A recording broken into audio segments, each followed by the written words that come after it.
Apparently, this is some broken card that lets you draw 7 cards. Yes, 7. On top of that, they're getting more support for Simorg, and if you're excited about that, drop a like on it, because honestly, Dark Simorg and like the whole archetype, they keep on releasing cards for it, and like, who's running it? Let's be honest. I don't see anyone running it that's winning, alright? On top of that, there's a new, really cool looking card. I definitely want it for the artwork kappa, but anyways, let's go ahead and get started with the first new card, which is actually going to be, a Dream Mirror support card, which was a really cool archetype that has like light and darkness to it, and I guess it's in Battle of Chaos as well, which totally makes sense. This archetype also never really popped up, which is cool that we're getting some support for it. So this is Neroy the Dream Mirror Heretic. Here is the artwork on it. It's got 1,000 attack, 1,000 defense points, and it's level 3 Dark Fiend monster. It says you can only use the first and second effect of this card's name each once per turn. The first part of the effect, if this card is normal or special summon, you get to add 1 Neroy the Dream Mirror Disciple from your deck to your hand. Then you can make this card become light. The second part is you contribute 1 other Dream Mirror monster to choose 1 Dream Mirror monster with a different level from that monster in your deck to add 1 Dream Mirror of Joy or 1 Dream Mirror of Terror from your deck to your hand, whichever specifically listed in the chosen monster's text, and if you do, special summon the chosen monster in defense position. So that's a pretty good effect. You do have to tribute 1 monster, and then you get to get out another one. I mean, that's a pretty decent effect because it does just say that it's just the chosen monster. So that's pretty good. It's just any different level. So it doesn't limit you really that much. And I think that's a pretty dang good effect. But I still don't know how this archetype is going to be doing. I haven't really seen or kept up with it. Someone can let me know. Is the archetype even like viable at all? Because I, again, just haven't seen any play. Same thing with Simorg over here, but maybe this card will be a little bit better for the archetype. So this is Simorg, Bird of Extermination. Alright, so it's a level 4, 1800 attack, 500 defense points, and it's going to be a Dark Winged Beast monster. It says you can only use the first and second effect of this card's name each once per turn. The first part of the effect is if you normal or special summon a Winged Beast monster or monsters during your main phase, you can reveal this card in your hand immediately after this effect resolves.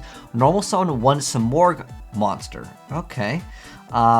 That's very interesting. So you summon a card, then you reveal it. I think, can you like chain block with this as well? That could be interesting. The second part is, if this card is normal summon, you get to send 1 Simorg monster from your deck to the graveyard to add 1 Simorg spell/trap from your deck to your hand. While face up on the field, this card is also wind attribute. Okay, I mean, the effect of just getting an additional summon can be okay. I mean, there's a lot of cards that facilitate that option already, but because it does let you reveal it and summon another Simorg. It's just any Simorg monster. Doesn't have any restrictions on it, but I guess you would still have to tribute because it still is a normal, not special. That's a weird effect at the end of the day.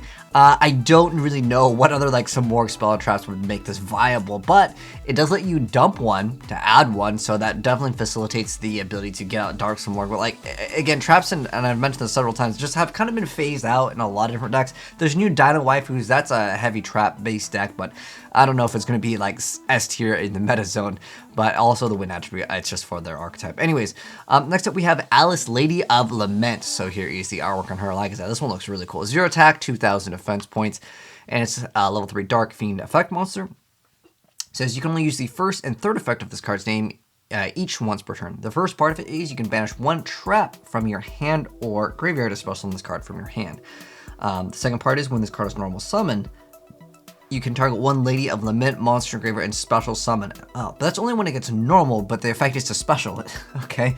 Third part of the effect is if this card is tributed or destroyed by your opponent, you get to add 1 Fiend monster whose combined attack and defense equal 2,000 from your deck to your hand, except for Alice, Lady of Lament. I think this archetype is all about like the traps. Basically, was it Layer of Darkness was like the OG way of playing like the traps with the tributing your opponent stuff. So and that is like an okay card. Like it's definitely like usable and a viable card. But next up, I want to see that like the draw 7 card that I've been tagged in for a couple times. So this is Ogdodak. Oh, this is the new like reptile stuff, right? So it's a continuous spell card, well at least on the artwork it is. It's a continuous spell card that says you can use the first and second effect of this card's name each once per turn. The first part of it says you can send 1 monster from your hand or field to the graveyard, then target 1 reptile monster with a different original attribute in your graveyard and special summon it. The second part is during the main phase, if a monster or monster is sent to your opponent's graveyard, you get to send 1 reptile monster from your deck to the graveyard. The fact that this is like, I mean, if this was not like, because it's the second effect each once per turn, if this didn't have have this effect, I could see this being like a pretty decent like threat, because technically your opponent has to be going off on their plays. But if you were able to keep on dumping your cards, then this deck would actually have a lot better chance. But like, yeah, you get to Foolish, and it's just during the main phase. If they're sent, just any monster sent to your opponent's graveyard, that means including hand traps, right? You get to send one. That, again, if it really wanted to be good and make it meta, it's just at least a couple times, or specifically no limit would make this archetype so much better. All right, so this is the card that it's the ultimate card. We saved the best for last, I guess. Usartic Radiation. So this is a continuous spell card that says activate this card by placing 7 counters on it. You can only control 1 Usartic Radiation. Each time an Usartic monster or monsters is special summoned from the hand or extra deck, you can remove 1 counter from this card to draw a card. Okay, that's just the easiest summoning condition. What's the downside? Once per turn during each end phase, you can target 1 Usartic card in your graveyard, except for Usartic Radiation, and shuffle it into the deck. Wait, there's no downsides, like at all, right? I gotta double check this. Okay. You can only control 1, so I mean that's reasonable. I mean you can literally draw 7. If anyone hasn't seen Usartic Archetype, that's all they do is special summon from the extra deck. There's a lot of stepping stones for it. Like, this is not a. I know some people that may not know this archetype might be like, okay, are you gonna really special summon? Yes, that's literally draw 7 for the most part, unless your opponent stops you midway through your combo. Yeah, you can definitely draw 7 in this archetype. That's insane. Does that make it an S tier deck?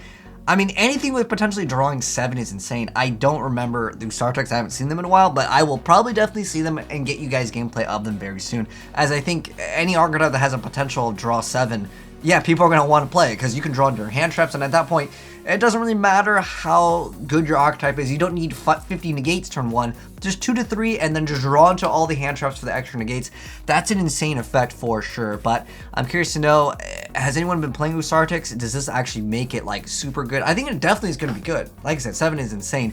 As far as the reptile support goes, kind of wrapping up my thoughts on this, I think it just needed to have infinite, like just no restrictions on the amount that you're able to dump. Then would be okay. The Samorg and the Dream Mirror, I don't think it's gonna make it like S tier deck. But anyways, those are the new Yu-Gi-Oh cards, guys. Let me know your thoughts on them down below in the comment section below. For any of you guys know any combos with the Samorg deck, I don't really know of any like Wing Beast, like Dark archetype that really needs the additional like normal summon. If it was just normal summon at any like Wing Beast, you could just keep it in your hand and run Black Wings, or who's playing Black Wings? Say Lyrical Lucina. I don't know. There's probably better things to mix this in with than like Samorg, because Samorg is still Samorg. But anyways, if you enjoyed the video, drop a like on it. If you do want to see more new Yu-Gi-Oh cards, hit subscribe, turn the bell, and you'll definitely see more very soon. If you guys want to send me any replays of this, feel free to send them to the Discord or over to my email. I would love to see some of these new things in action, as I think this card is going to be insane though. Someone's going to figure out some like crazy combo with it. But anyways, take care, and I'll catch you guys in the next vid. I'm out. Peace.